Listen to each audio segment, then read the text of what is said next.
اگر کبھی جھگڑا ہو جائے، لین دین میں جھگڑا ہو جائے، گھریلو معاملات میں جھگڑا ہو جائے تو صلح کی جائے ہمیشہ، اور صلح کرنے کو اللہ رب العزت پسند کرتا ہے۔ لوگوں کے درمیان صلح کروائیں، اور صلح کروانے کے بھی کچھ آداب ہیں کہ صلح کروانے سے مقصد ہمارا ریاکاری نہ ہو، مقصد اپنی چودر اور اپنے ڈیرے کو چمکانا نہ ہو، مقصد اللہ کا ڈر ہو۔ کیونکہ جب صلح والی آیات نازل ہوئی تو اللہ رب العزت نے فرمایا ای یریدا اصلاحا یوفق اللہ بینہما، جب اصلاح کی نیت سے، خیر خواہی کی نیت سے کوئی بندہ آگے بڑھے گا تو پھر اللہ کی موافقت نازل ہو، اور پھر اللہ رب العزت ان کی تائید کرے گا، اور دینداری، ورع اور تقوی کو اختیار کیا جائے صلح کروانے میں۔ عبداللہ ابن بریدہ وہ اپنے والد سے بیان کرتے ہیں کہ نبی علیہ السلام نے فرمایا القضاۃ ثلاثۃ، تین قسم کے جج ہوتے ہیں، فیصلہ کرنے والوں کو اللہ نے تین حصوں میں تقسیم کیا۔ واحد فی الجنہ، ایک قسم جنت میں جائے گی، واثنان فی النار، اور دو قسمیں جہنم میں جائیں گی۔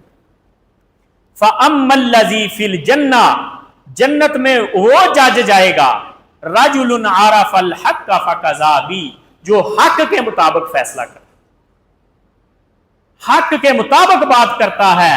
وَرَجُلٌ عَرَفَ الْحَقَّ فَجَارَ فِي الْحُكْمِ فَهُوَ فِي النَّارِ، اگر کوئی جج جان بوجھ کے غلط فیصلہ کرتا ہے یا اپنی جہالت ظاہر کرتا ہے تو یہ جج جہنم میں جائے، یعنی خیر خواہی ہو اور حق کے مطابق فیصلہ کیا جائے۔ اور تیسری شرط یہ ہے کہ سمجھداری کا مظاہرہ کیا۔ بعض صلح کروانے والے ایسے ہوتے ہیں جو معاملے کو پہلے سے بھی بگاڑ دیتے ہیں۔ صلح بڑی حکمت کے ساتھ کروائی جاتی ہے۔ اللہ رب العزت فرماتے ہیں وَمَا كَانَ الْمُؤْمِنُونَ لِيَنْفِرُوا كَافَّةً فَلَوْلَا نَفَرَ مِنْ كُلِّ فِرْقَةٍ مِّنْهُمْ طَائِفَةٌ لِيَتَفَقَّهُوا فِي الدِّينِ وَلِيُنذِرُوا قَوْمَهُمْ إِذَا رَجَعُوا إِلَيْهِمْ لَعَلَّهُمْ يَحْذَرُونَ، سمجھداری کا مظاہرہ کریں پھر صلح کروائیں۔ امام اعمش رحمہ اللہ کا ایک بڑا زبردست واقعہ کہ ایک بار امام اعمش کی بیوی ان سے ناراض ہو گئی، بڑے پریشان، بزرگ آدمی، بیوی ناراض ہے، اپنے شاگردوں کو کہتے یار میں بڑا پریشان ہوں، آپ میری صلح کروا دو، اپنی والدہ کے ساتھ، میری بیوی کے ساتھ میری صلح کرواؤ۔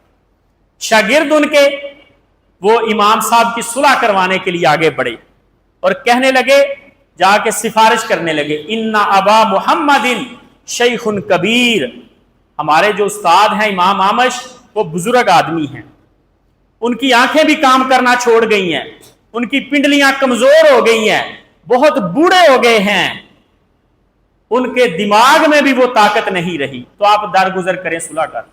جب امام اعمش کو پتا چلا انہوں نے بڑے غصے کا اظہار کیا، وہ کہتے ہیں اتنی جہالت کا مظاہرہ کیا ہے تم لوگوں نے کہ میرے وہ عیب جو اس کو پہلے نہیں پتا تھا تم نے وہ بھی جا کے اس کو بتا دیا۔ تو بسا اوقات صلح کروانے والا بندہ ایسی جہالت کا مظاہرہ کرتا ہے کہ معاملہ پہلے سے بھی بگڑ جائے۔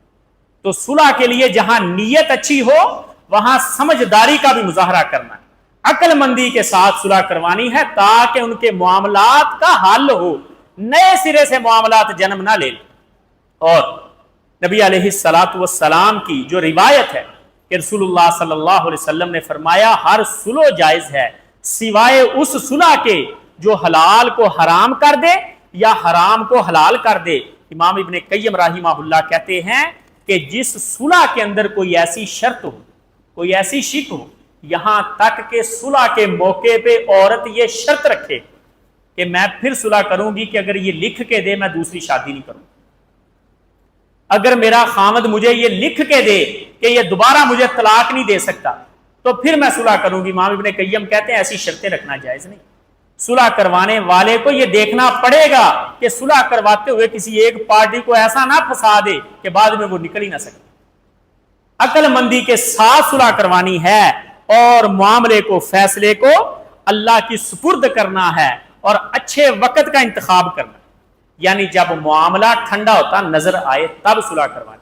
یہ نہیں کہ معاملہ اپنی پیک پہ جا رہا ہے اور ہمارے ذہن کے اوپر صلح سوار اور ہم کہیں ابھی بٹھائیں ان کو، اور ان کو بٹھانے کے لیے ہم جو انتظام کریں وہاں کوئی بدمزگی ہو جائے۔ یعنی سمجھداری کے ساتھ اور اللہ رب العزت کی سپرد جب یہ معاملات کر دیں گے تو اللہ رب العزت اس میں اتنی خیر رکھیں گے کہ ان کے لیے بھی وہ مفید ہوگی اور صلح کروانے والے کے لیے بھی مفید ہوگی۔ تو ہمیں یہ عزم کرنا پڑے گا کہ ہم نے معاشرے کے اندر مصلح بننا ہے، نہ کہ فساد کرنے والے۔ جہاں بھی ہم ہوں ہماری وجہ سے خیر نظر آئے معاشرے کے۔ ہم اگر مارکیٹ کے اندر بیٹھے ہیں تو مارکیٹ کے اندر ہماری وجہ سے ایکا ہونا چاہیے۔ ہم اگر خاندان کے اندر ہیں تو خاندان کے اندر لوگوں کے معاملات حل ہونے چاہیے، نہ کہ ہم ان خرابیوں کی اور فساد کی جڑ بن جائیں۔ اللہ رب العزت سے دعا ہے کہ اللہ تعالی ہمیں مصلح بنا دے اور نبی علیہ السلام کے دین پہ چلنے کی توفیق دے، اور اللہ رب العزت ہمیں معاشرے کے لیے ایسا فرد بنا دے جو خود بھی معاشرے کو خوبصورت بنائے اور لوگوں کے اندر جو خرابیاں ہیں ان کو بھی دور کرے۔ وما علیہ الا البلاغ۔